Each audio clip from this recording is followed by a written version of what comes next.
Maganda araw po. Ako si Richard Juan. Nandito ko po sa Obando. 4 na taon nang naninirahan sa Pilipinas ang Foreignoy na si Richard Juan. Kaya nga ang kanyang kilos at pananalita, Pinoy na rin. Sarap. Pero ang paborito nating mga street food, pasok din kaya sa kanyang panlasa? Ate, pahingin ng kwek-kwek tsaka fishball.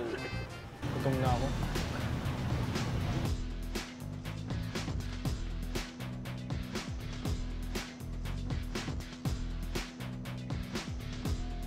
Gusto mo?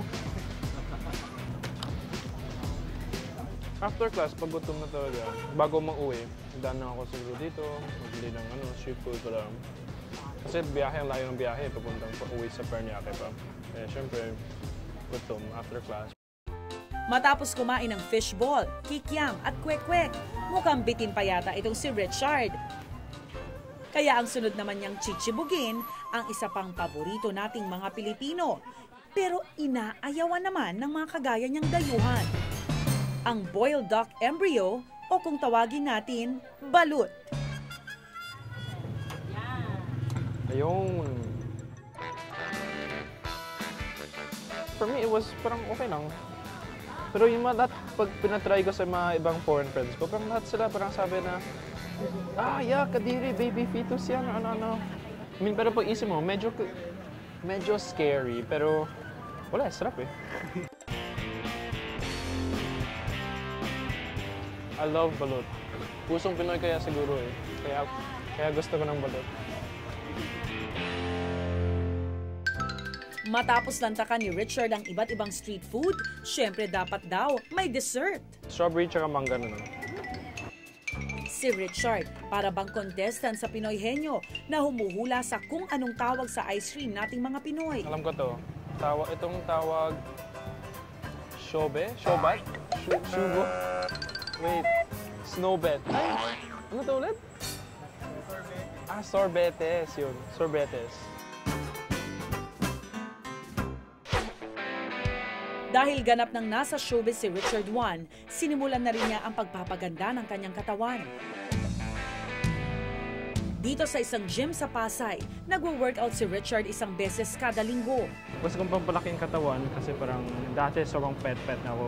So, pag mag-show, pag mag-rampa, kailangan maganda yung katawan. Ang program na ginagawa ko sa kanya yung bodybuilding program. Kasi gusto niya nang ma-develop pa yung kanyang body. Mabait naman siya, saka lagi siyang umati ng training sessions namin.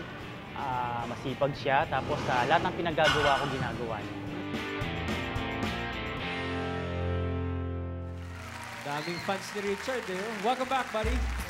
Pero hindi lahat believe sa pagiging instant sikat nitong si Richard.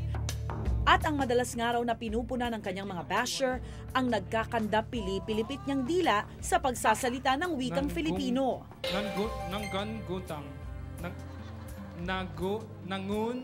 Gutang.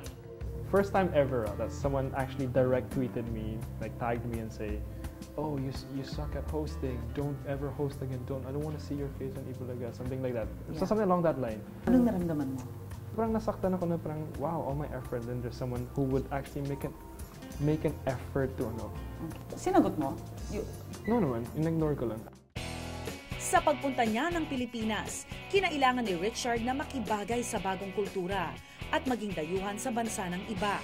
Pero ang hindi niya inakala na ang pagiging banyaga rin pala ang magbubukas ng mas maraming oportunidad para sa kanya. Anong aral ng tunay na buhay ni Richard Juan? Don't stay in your comfort zone. Your shell is the one that's always holding you back from seeing the world. If you're always just inside, you're never gonna get anywhere.